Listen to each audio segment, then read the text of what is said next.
Hello everyone. आज आप सभी को एक ऐसी शिक्षक भर्ती के बारे में बताने वाले हैं जो उत्तर प्रदेश में निकाली गई है। भर्ती का नाम है ईसीसी एजुकेटर। ईसीसी का पूरा नाम होता है early childhood care and education. जैसा कि नाम से ही स्पष्ट हो जा रहा है कि इस भर्ती का मुख्य उद्देश्य है कि 3 से 6 वर्ष आयु वाले बच्चों को पूर्व प्राथमिक शिक्षा प्रदान करने के लिए ऐसे एजुकेटरों की नियुक्ति की जाएगी। अगर हम बात करें योग्यता की, चयन प्रक्रिया की और इनके वेतन की, क्या क्या होने वाला है, तो इन सभी चीज़ों पर हम आज इस वीडियो के माध्यम से एक एक करके डिस्कस करेंगे। तो चलिए शुरू करते हैं इसके डिटेल नोटिफिकेशन को देखने में। तो ये रहा आपका नोटिफिकेशन। यहाँ विषय में दिया हुआ है कि वार्षिक कार्य योजना एवं बजट 2025-26 में प्राप्त अनुमोदन के क्रम में स्वीकृत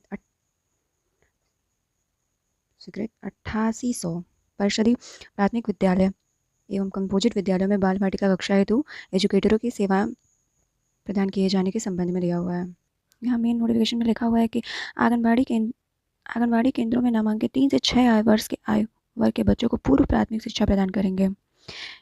एसीसी एजुकेटर संविदा पर सेवा प्रदाता के माध्यम से आबद्ध किए जाएंगे।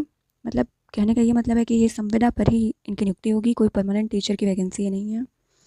और नीचे जैसे स्क्रॉल करते जाएंगे तो यहाँ नोटिफिकेशन में दिया हुआ है कि इनके चयन की प्रक्रिया क्या होगी।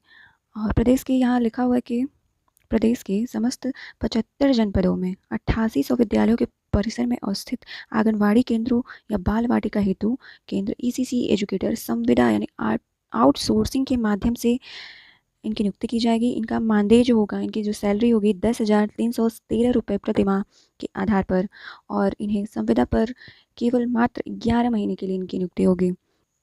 जैसे कि यहाँ दिया हुआ है, पद का नाम ECC early childhood care and educator. पदों की संख्या 8800 है। नियुक्ति का स्थान इसमें दिया हुआ 75 जनपद अवस्थित को लोकेटेड आंगनबाड़ी केंद्र युक्त 8800 विद्यालय। और इनकी नियुक्ति का प्रकार यहाँ दिया हुआ है, संविदा के आधार पर इनकी नियुक्ति होगी। संविदा की अवधि जो है 11 माह, जो कि वही चीज़ फिर से यहाँ लिखा हुआ है। मानदेय इनका 10,313 रुपये प्रति माह रहेगा। आइए बात करते हैं शैक्षिक योग्यता के बारे में। शैक्षिक योग्यता इनका क्या रहने वाला है। विधि द्वारा स्थापित यूजीसी से मान्यता प्राप्त विश्वविद्यालय से स्नातक परीक्षा गृह विज्ञान मुख्य विषय के साथ 50% अंकों के साथ उत्तीर्ण हो। मतलब ग्रेजुएशन में होम साइंस रहना चाहिए और 50% इन लोगों का वो मेरिट रहना चाहिए।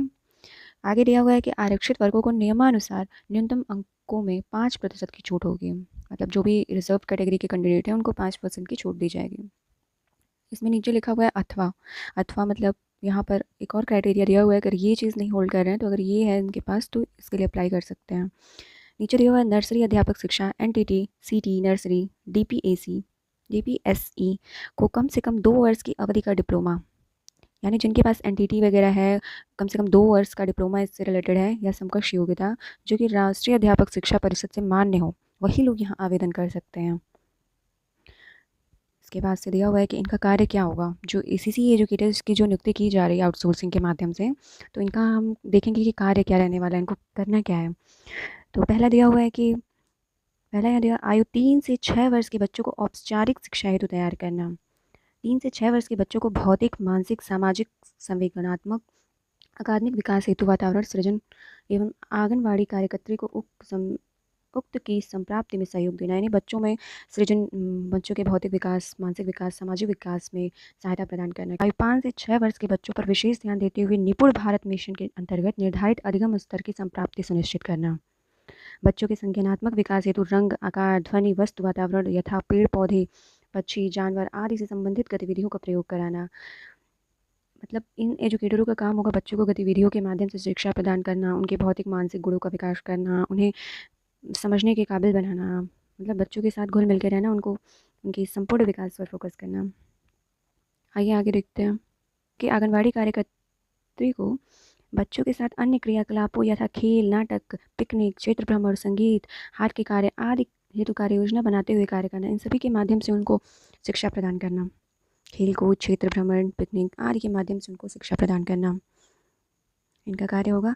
और इनकी नियुक्ति के लिए जनपद स्तर पर जिलाधिकारी की अध्यक्षता में निम्नवत समिति गठित की जाएगी, जिसमें कौन होगा, जिलाधिकारी हमारे अध्यक्ष के रूप में होंगे और प्राचार्य जिला शिक्षा एवं प्रशिक्षण संस्थान सदस्य के रूप में होंगे, जिला कार्यक्रम अधिकारी सदस्य के रूप में, जिला सेवा योजना अधिकारी सदस्य के रूप में, वित्त एवं लेखाधिकारी बेसिक शिक्षा सदस्य के रूप में होंगे, जिला बेसिक शिक्षा अधिकारी सदस्य सचिव के रूप में होंगे। तो ये सभी लोग वहाँ पर मौजूद होंगे इस समिति में। इसके बाद यहाँ इस तरह से इन लोगों की नियुक्ति की जाएगी। ये जो नियुक्ति है वो मेरिट के माध्यम से की जाएगी। इनकी नियुक्ति जो होती है वो मेरिट के माध्यम से होगी। और चयन प्रक्रिया एवं दक्षता प्रमाणीकरण नीचे दिया हुआ है, इन लोगों के माध्यम से इन लोगों की नियुक्ति की जाएगी। यहाँ दिया हुआ है सेवा प्रदाता द्वारा उपलब्ध कराए गए अभ्यर्थियों की सूची मेरिट के आधार पर उक्त समिति द्वारा तैयार की जाएगी। मेरिट सूची में इन लोगों के हाई स्कूल, इंटर, स्नातक या एनटीटी से संबंधित डिप्लोमा, शैक्षिक योग्यता हेतु निर्धारित अर्हता के आधार पर इन लोगों के प्राप्तांकों के प्रतिशत के योग के औसत के आधार पर प्रत्येक जनपद मेरिट सूची अवरोही क्रम में तैयार करेगा। यदि 2 या 2 से अधिक अभ्यर्थियों की परीक्षा में प्राप्तांक के योग का औसत समान होने की स्थिति में अधिक आयु वाले विद्यार्थियों को वरीयता दी जाएगी। यदि आयु में भी समानता होगी तो ऐसी दशा में अंग्रेजी वर्णमाला के क्रम में वरीयता प्रदान की जाएगी। प्रत्येक परीक्षा के प्रतिशत को दशमलव के 2 अंकों में पूर्णांकित किया जाएगा।